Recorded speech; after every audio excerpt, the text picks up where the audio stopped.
جناب حاجم رضا صاحب، مجھے اچھی طرح سے یاد ہے کہ ہمارا قومی ترانہ نیشنل اینتھم جس وقت تکمیل کو پہنچا تو ہماری وزارت کے سربراہ آپ تھے اس زمانے میں، اور ایک عجیب و غریب واقعہ پیش ہوا تھا کہ ہم جس وقت اس کو مکمل کرنے والے تھے، یعنی ریکارڈ کرنے والے تھے فائنل فارم میں، تو حفیظ صاحب کا ایک پرچہ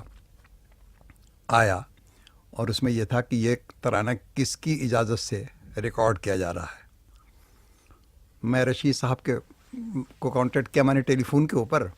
میں نے کہا بتائیے، انہوں نے آپ کو کانٹیکٹ کیا تو آپ نے اس وقت حکم دیا تھا کہ بھائی اس کو فوراً ہی روک دیا جائے،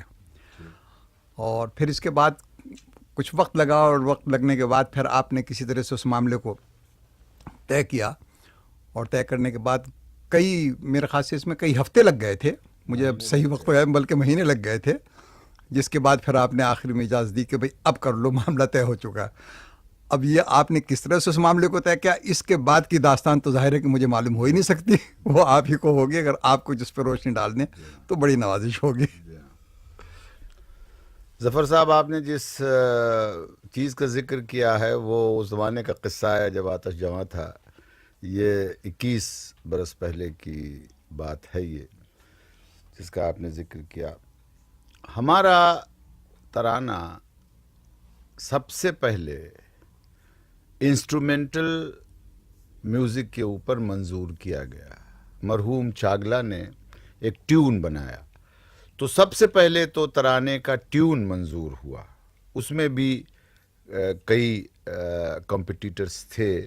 اور چاگلا مرحوم کا جو ٹیون تھا وہ سب سے بہتر قرار دیا گیا، اور اس میں پھر ریڈیو پاکستان کے اور دوسرے مختلف سمجھنے والے میوزک کے وہ سب جمع کیے گئے، اور اس کے بعد ٹیون کی پہلے منظوری ہوئی۔ اب جب ٹیون منظور ہو گیا تو شعراء کو دعوت دی گئی کہ وہ اس ٹیون کے اوپر الفاظ منظوم کریں، تو یہ دوسری ایکسرسائز تھی الفاظ کی، اور اس کے لیے وقت دیا گیا، انوائٹ کیے گئے، اور غالباً 100 نظمیں آئی تھیں جو کہ بخاری صاحب مرحوم نے مجھے دکھائی تھیں، اور وہ پھر ہماری منسٹری میں ایک سب کمیٹی بیٹھی جس میں کہ بخاری صاحب بھی تھے، اور آخر کار کیبنٹ کے سامنے جب یہ مسئلہ پیش ہوا تو صرف 2 ترانے تھے جن کے لیے اس سب کمیٹی نے یہ سفارش کی کہ یہ دونوں ایسے ہیں کہ یہ منظور ہو سکتے ہیں۔ ایک ترانہ جناب حفیظ جالندھری کا تھا جو کہ اب بعد میں قومی ترانہ بنا، اور دوسرا مرحوم ذوالفقار بخاری کا تھا۔ یہ دونوں ترانے بجائے گئے وہاں کیبنٹ کی میٹنگ میں، اور وہ میٹنگ ایک لان کے اوپر ہوئی۔ میرے پاس تصویر ہے اس کیبنٹ میٹنگ کی جہاں یہ ترانہ منظور ہوا تھا، اور مرحوم محمد علی بوگرا اس زمانے میں وزیر اعظم تھے، اور ہمارے وزیر اس زمانے میں مرحوم شعیب قریشی صاحب تھے، اور سارا کیبنٹ بیٹھا یہ سننے کے لیے کہ یہ طے کرنے کے لیے کہ کون سے الفاظ سلیکٹ کیے جائیں، منتخب کیے جائیں۔ تو 2 گھنٹے کی بحث کے بعد وزیر اعظم نے یہ کہا کہ مجھے حفیظ جالندھری صاحب کے ترانے کے 2 بند بہت زیادہ پسند ہیں ان 3 بندوں میں، اور بخاری مرحوم کا 1 بند بہت زیادہ پسند ہے، لہٰذا یہ 3 بندوں کا ترانہ ہو جس میں کہ 2 بند حفیظ جالندھری کے ہوں اور 1 ذوالفقار بخاری مرحوم کا ہو۔ میں نے اس وقت ان لوگوں سے کہا کہ آپ کس طریقے سے یہ طے کر سکتے ہیں جب تک کہ ان سے نہ پوچھا جائے جن کا کہ یہ ترانہ ہے، کہ آیا وہ تیار ہیں اس طریقے کے پیوند کے کہ کچھ بند ایک شاعر کے ہوں، کچھ بند دوسرے شاعر کے ہوں۔ تو میں نے کیبنٹ سے کہا کہ میں خود اس کے بارے میں بخاری صاحب سے بھی پوچھوں گا اور حفیظ صاحب سے بھی پوچھوں گا، اور جواب جیسا میں سمجھتا تھا ویسے ہی ملا۔ دونوں حضرات کا یہ خیال تھا کہ اگر ترانہ ان کا اس قابل ہے تو منظور کیا جائے، لیکن وہ یہ نہیں چاہتے تھے کہ کسی شاعر کے 2 بند ہو اور کسی شاعر کا 1 بند ہو۔ تو جب میں نے کیبنٹ کو دوسری مرتبہ یہ رپورٹ کیا تو چونکہ 2 بند ان کے پہلے ہی منظور ہو چکے تھے،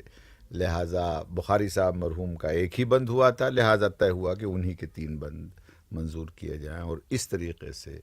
یہ ترانہ منظور ہوا۔ اب اس کی ریکارڈنگ میں جو دقت پیش آئی اس کو ریڈیو پاکستان پر بجانے کے لیے اور ایسے مواقع پر بجانے کے لیے جہاں اس کی ضرورت تھی، وہ اس وجہ سے کہ ایک مخیر مسلمان تھے مشرقی افریقہ کے، جنہوں نے کہ 10,000 روپیہ کا انعام گورنمنٹ کو بھیجا تھا اور اخباروں میں اناؤنس کیا تھا کہ جو کوئی بھی ترانے کا خالق ہو پاکستان کے، اس کو یہ 10,000 روپیہ دیا جائے۔ اب ظاہر ہے کہ ترانے کے چونکہ 2 حصے تھے، ایک تو ٹیون تھا اور دوسرے الفاظ تھے، تو طے کیا گیا کہ 5,000 ان کو دیے جائیں چھاگلا صاحب کو، اور 5,000 روپیہ حفیظ جالندھری صاحب کو دیا جائے۔ حفیظ جالندھری صاحب کو یہ ایک بہت بڑی عزت ہے ان کے لیے کہ وہ پاکستان کے ترانے کے خالق ہیں، لیکن حفیظ جالندھری صاحب نے یہ سوچا کہ اگر کوئی دوسرا مخیر آدمی اس طریقے کا اناؤنسمنٹ کر سکتا ہے تو حکومت کو بھی انکریج کرنا چاہیے۔ چنانچہ حکومت پاکستان نے 10,000 روپیہ پھر سینکشن کیا حفیظ جالندھری صاحب کے لیے، اور اس کے بعد پھر یہ طے ہوا کہ اس ترانے کو استعمال کیا جائے۔ اور سب سے پہلے جیسا کہ ظفر صاحب نے ابھی کہا، ایک سرکاری تقریب میں کوہ پیما تھے کچھ جو کہ شاید K2 کے اوپر گئے تھے اور وہاں فتح کر کے آئے تھے، تو وہ گورنر جنرل ہاؤس میں ایک فنکشن تھا۔ تو جہاں تک کہ میری یاد کا تعلق ہے، پہلی مرتبہ آفیشل طور پر یہ ترانہ اس محفل میں بجایا گا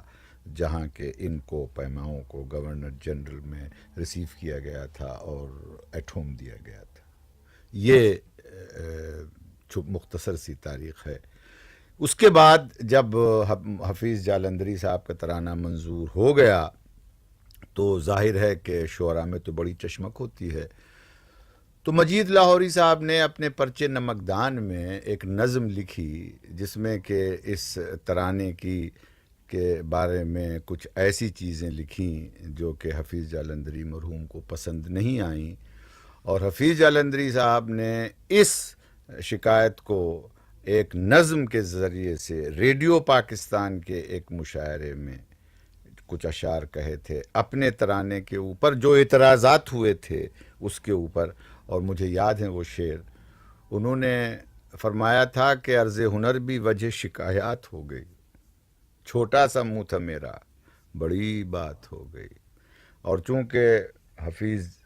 جالندھری صاحب کا تعلق جالندھر سے اور مجید لاہوری صاحب کا لاہور سے تھا اور دونوں شہروں میں زیادہ فاصلہ بھی نہیں ہے، انہوں نے یہ شعر کہا کہ دیکھا جو کھا کے تیر کمی راہ کی طرف، اپنے ہی دوستوں سے ملاقات ہو گئی،